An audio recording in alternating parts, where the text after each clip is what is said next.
안녕하세요. 썰스타그램입니다. 오늘의 사연 시작해 볼게요. 저는 딸 하나 아들 하나를 둔 평범한 엄마예요. 남편과는 맞벌이를 하고 있고 일하는 동안에는 제 여동생이 아이들을 돌봐주고 있어요. 여동생은 유교과를 나왔는데 제가 연년생 아이를 출산하고 육아휴직이 끝나는 타이밍에 동생이 다니던 어린이집에서 퇴사를 해서 제가 용돈 개념으로 남편과 합의하에 월 100 전후의 금액을 주고 아이들을 돌봐주고 있어요. 보통은 월에 130 정도는 가져가는 것 같아요. 동생이 시험을 준비하면 아이들을 돌봐주는 거라 본인 공부도 하고 아이들 놀아도 주고 그렇게 하고 있어요. 공부하면서 봐준다곤 하지만 아무래도 전공자고 어린이집에서 일을 했다 보니 일지도 깔끔하게 써주고 놀아주는 것도 그냥 단순히 동생이 아이 봐준다기보다 시터를 고용하는 그 이상의 일을 해주고 있어요. 남편은 저와 완전히 반반 육아, 반반 집안일을 하고 있어 제 동생이 아이를 돌봐주는 부분에 매우 만족하고 있어요. 얼마나 힘든지 본인도 아니까요. 매일 우리 처제 월급 올려줘야지 하며 용돈도 턱턱 주곤 합니다. 어린이집 하원부터 저녁 챙겨주고 저희 부부 야근 있을 때는 늦게까지 아이 돌봐주고 저는 동생에게 마냥 미안한데 동생은 고용해줘서 고맙다는 말만 반복했었죠. 아이들도 이제 저보다 제 동생을 더 좋아할 지경이에요. 하루에 엄마 아빠 말하는 것보다 이모를 더 많이 말하니까요. 아무튼 그렇게 평화롭게 하루하루가 지나다 동생이 시험에 합격하고 다른 계열로 취업에 성공하게 되었어요. 저와 남편은 그간 고생했다며 함께 저녁도 먹고 퇴직금 개념이라며 100만 원도 몰래 가방에 넣어두고 좋게 끝났어요. 그리고 집으로 돌아와 남편과 제 고민이 시작되었어요. 이제 아이를 어떻게 해야 하지? 다시 종일반에 보내려니 아이들 힘들 거고 둘 중 하나가 퇴사하려니 금전적인 부담이 크고 저희 부부는 제가 월 400 정도, 남편이 300 정도를 가져와서 한 명이 퇴사를 하기가 매우 애매한 상황이었거든요. 차라리 홈 CCTV를 설치하고 베이비시터를 고용하자는 의견으로 합의가 되는 중에 뜬금없이 남편의 동생, 도련님이 연락이 와서 하는 말이 자기가 아기를 돌봐주겠다고 제 여동생 돈 주던 거 자기 달라는 거예요. 이 도련님으로 말하자면 제가 학벌에 딱히 차별은 없지만 고등학교 중퇴 후에 제대로 된 일자리 한번 가지지 못하고 배달일 전전하다.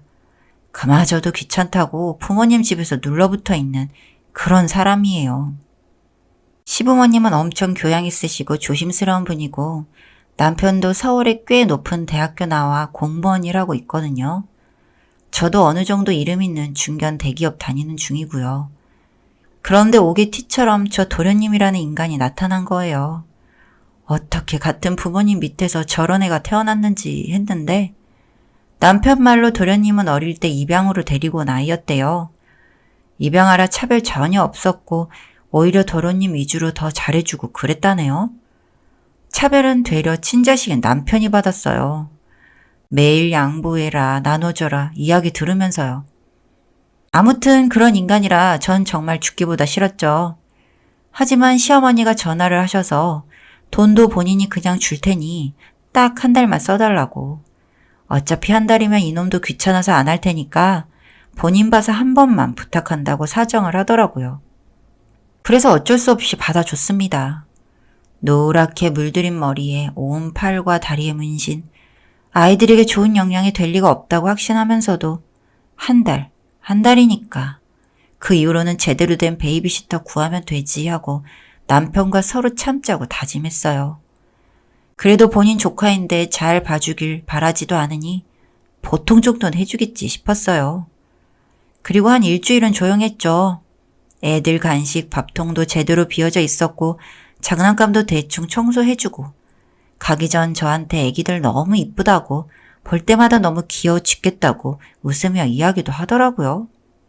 그 모습에 그렇게 나쁜 이는 아닐 수도 있겠다. 내가 편견이 심했구나 생각했죠. 하지만 딱 일주일이었어요.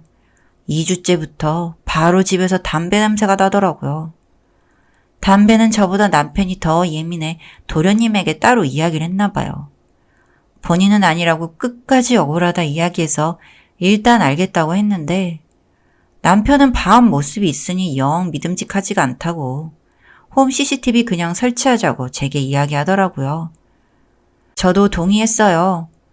봐온 모습이 계속 엉망이었는데 겨우 일주일 잘했다고 쌓아온 선입견이 사라지는 건 아니잖아요. 결국 겨우 도련님이 아이를 본 지 2주 만에 CCTV를 설치했습니다. 한 달만 버티면 되는 일을 겨우 반 지났다고 의심을 받아 이 지경까지 만든 도련님도 우습고 못 믿는 우리 부부도 웃기다고 허탈하게 한숨을 지었죠.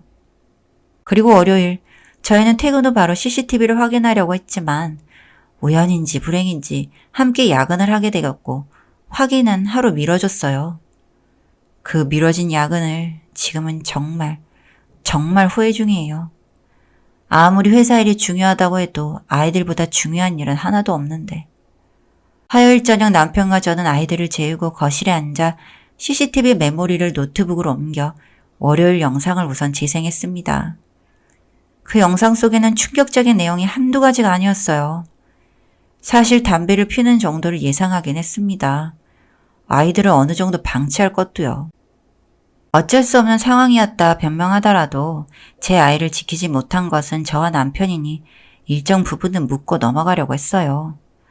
하지만 아이들이 바로 옆에 있는데 소파에 앉아 담배를 피우고 아이들이 놀아달라며 다가가면 뒤로 크게 나뒹굴만큼 세게 밀치고 심지어 담배를 핀 손으로 제 딸아이의 몸을 만지며 더럽게 웃는 모습까지. 거기에 오늘은 제 아들에게 불을 붙이지 않은 담배를 물리며 사진까지 찍으며 낄낄거리더군요.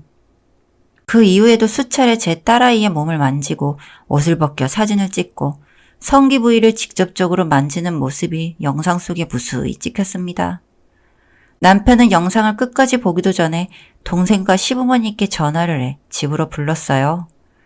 먼저 들어온 도련님, 아니 그 미친놈은 무슨 일이냐며 늦은 밤에 귀찮은 듯 집으로 들어오자 남편은 냅다 그놈의 얼굴에 주먹을 날렸어요. 제가 말릴 새도 없었고 말릴 마음도 없었습니다. 딸아이 몸을 만지고 아들에게 담배를 물리고 아이들을 방치하고 되려 제가 패고 싶은 마음이 굴뚝 같았는데 억울하고 답답한 심정에 눈물이 차 눈앞이 흐리더라고요. 너무 화가 나면 말도 안 나온다더니 딱 그 꼴이었어요. 남편은 본인 동생 얼굴을 피떡이 되도록 제대로 말도 못할 때까지 팼어요. 중간중간 저도 흐느끼다 덜덜 떨리는 목소리로 그 어린애 몸을 만지고 담배 불릴 생각을 하냐고. 내 자식이 너처럼 쓰레기 인생 밟길 바라냐고. 더러운 놈아 하고 욕하면 머리채를 쥐어뜯다 또 흐느끼길 반복했죠. 제 딸이 아들이 죄 처먹지도 못한 놈에게 만져지고 희롱당하고 괴롭힘 당한 꼴을 모르는 척한 것 같다는 죄악감에 견딜 수가 없었네요. 뒤늦게 들어오신 시부모님 남편을 말렸습니다. 무슨 일이냐며 남편을 책망하시는 듯한 시부모님 말씀에 저는 눈물을 눌러 참고 CCTV 녹화 동영상을 틀어 보여드렸어요. 두 분도 점점 더 심해지는 도련님의 횡포에 경악하시더니 남편에게 미안하다고 사과를 하시곤 아버님은 제 앞에서 무릎을 꿇으셨어요. 그 와중에도 그 정신 나간 도련님이란 놈은 정신을 못 차리고 씨발씨발 거리더군요. 저희 남편, 저와 만난 이후로는 단 한 번도 담배는 입에도 안 문 사람인데 그놈 주머니를 뒤져 담배를 찾은 뒤 한 번 물어 빨고는 이마에 담배방울 놓고 그 새끼를 집에서 쫓아냈어요. 시부모님은 남편 앞에서도 미안하다고 본인들이 잘못이라고 책임지고 파양을 선언했네요. 파양이 안 된다면 영원히 연을 끊겠다고 약속했어요. 그 후 집에서 나가셨죠. 저와 남편은 그대로 경찰서로 가 CCTV를 근거로 아동 성추행과 괴롭힘, 희롱 등으로 신고를 했고 변호사를 껴 민사와 형사고소를 동시에 진행했어요. 그 과정에서 남편과 저 모두 장기 병가 휴가를 냈고 변호사 사무소, 아동상담센터, 가족상담센터 등을 전전하며 혹시 박혀있을 아이들의 트라우마를 위해 발로 뛰고 있습니다. 영상 증거와 심리상담 치료에서 아이의 진술이 너무 일정하니 그 새끼가 죗값을 치르는 과정에는 전혀 문제가 없겠죠. 아이들도 빠르게 대처를 해 큰 트라우마 혹은 스트레스로 인생에 중대한 영향을 미치진 않을 것 같아요. 하지만 아이들을 그런 상황으로 내몰았다는 그 죄책감은 남편과 저 두 사람 모두에게 지워지지 않을 것 같아 아이들을 더 아끼고 사랑하며 갚아 나갈 거예요. 다시 복직 후에는 남편이 퇴근 시간을 조금 조정하기로 했고 정말 고맙게도 제 동생이 퇴근 후 함께 아이들을 케어해 주기로 했어요. 정말 절망적이고 세상이 무너지는 날들을 살았지만 하나하나 복구되고 해결되며 한 걸음씩 나아가고 있네요. 이렇게 나아가다 보면 저희 가족, 전처럼 아무렇지 않게 행복할 수 있을 거라 생각해요. 여기까지 썰스타그램이었습니다. 구독과 좋아요 부탁드릴게요.